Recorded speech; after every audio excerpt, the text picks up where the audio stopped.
पूछते हैं। माननीय राघव चड्ढा जी, 6 मिनट।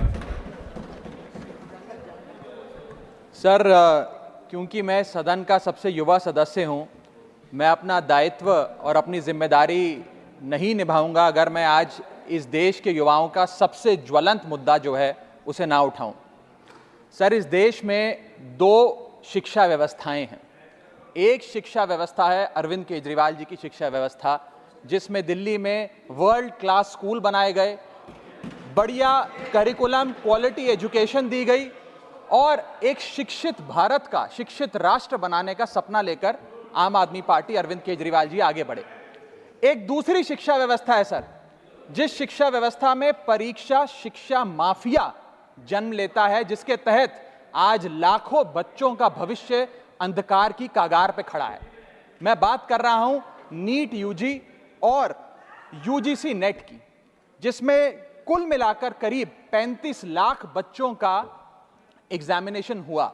हमने देखा, देश भर में देखा कि कैसे उस एग्जामिनेशन को पेपर लीक हुए, क्या उसमें माफियाओं का राज रहा और कैसे इन 35 लाख बच्चों का भविष्य आज अंधकार की कागार पे खड़ा हुआ है।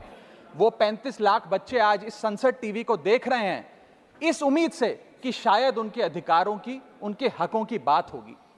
भारत देश एक बहुत युवा देश है।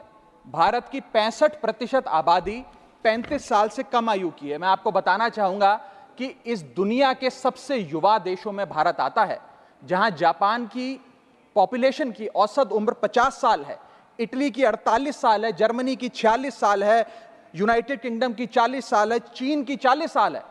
जहां विकसित देश बूढ़े होते जा रहे हैं, भारत देश जवान हो रहा है। भारत की औसत उम्र आज मात्र 29 साल है।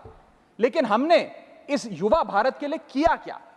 मैं आपको बताना चाहूंगा कि भारत में दुनिया की सेकेंड हाईएस्ट स्टूडेंट पॉपुलेशन है। अगर आप प्राइमरी, सेकेंडरी और हायर एजुकेशन को जोड़ लें तो कुल मिलाकर 31 करोड़ आबादी भारत देश की स्टूडेंट्स कहलाती है, यानी कि पढ़ाई लिखाई का काम करते हैं। लेकिन उन युवाओं के लिए हमने किया क्या? मैं बताना चाहता हूं कि इस व्यवस्था ने, सरकार ने उन लोगों के लिए क्या किया। 2 आईपीएल हैं सर इस देश में। एक आईपीएल है जिसमें गेंद और बल्ले का खेल होता है, जिसे कहते हैं इंडियन प्रीमियर लीग, और दूसरा आईपीएल है जिसमें युवाओं के भविष्य के साथ खेल होता है, जो है इंडियन पेपर लीग। और आज मैं उसकी पूरी सूची लाया हूं कि कैसे युवाओं के भविष्य को सिक्योर करना तो छोड़िए, उसे बर्बाद करने का काम किया गया। और उस सूची में मैं नाम पढ़ के आपका ध्यान आकर्षित करना चाहूंगा कि क्या क्या हमने अपने देश के युवाओं को दिया है। पहला, व्यापम स्कैम। दूसरा, यूजीसी नेट पेपर लीक। तीसरा, Telangana secondary school certificate examination Hindi paper leak. Assam HSC-LC general science paper leak. Uttar Pradesh लेखपाल recruitment exam paper leak. Rajasthan forest guard recruitment exam paper leak. Bihar public service commission exam paper leak.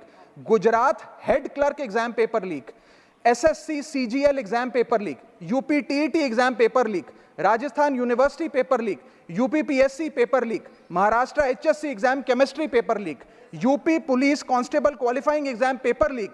REET यानी कि Rajasthan eligibility examination for teachers paper leak. Haryana police constable exam paper leak. Himachal Pradesh police constable exam paper leak. Railway recruitment board group D exam paper leak. Orissa teacher eligibility test paper leak. Assam police recruitment exam paper leak. Bihar board का 10वीं कक्षा का भी examination paper leak. Telangana SSC exam paper leak. Karnataka SSC-LC exam paper leak. Delhi university law entrance exam paper leak. Jamia Millia Islamia entrance exam paper leak. UP board exam mathematics और bio का paper leak. Rajasthan teacher recruitment exam paper leak. और इस साल का NEET का 2024 का paper leak. माननीय राघव चड्ढा जी, ये ऑथेंटिकेट करके आप यहाँ मैं दूंगा सर, सारी रिपोर्ट दूंगा। थैंक यू सर, आज हम अपने देश के युवाओं को एक अच्छी शिक्षा व्यवस्था नहीं दे पाए, नौकरियां नहीं दे पाए, बेरोजगारी चरम पर है, ऑर्गेनाइज सेक्टर की बेरोजगारी चरम पर है और अनऑर्गेनाइज सेक्टर की तो आंकड़ों की क्या बात करी जाए। सर मैं इन स्टूडेंट्स की पीड़ा इसलिए भी समझता हूं क्योंकि मैं खुद स्टूडेंट रहा हूं।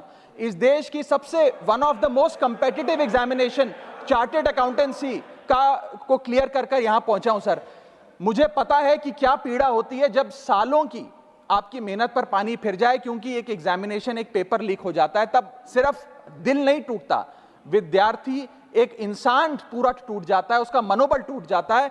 आज उस मनोबल को हमें सबको मिलकर एड्रेस करने की आवश्यकता है। और आज मैं उन युवाओं की ओर से, नीट से संबंधित उन 35 लाख स्टूडेंट्स की ओर से सरकार से 5 सवाल पूछना चाहूंगा। और वो पूछने से पहले ये बताना चाहूंगा कि एनटीए, जो जिसे नेशनल टेस्टिंग एजेंसी का नाम देके जिसका गठन किया गया था कि वो युवाओं के भविष्य के लिए कुछ कारगर कदम उठाएगी, एक ट्रांसपेरेंसी से एग्जामिनेशन कराएगी, उस एनटीए का फुल फॉर्म आज नो ट्रस्ट एनीमोर हो गया है।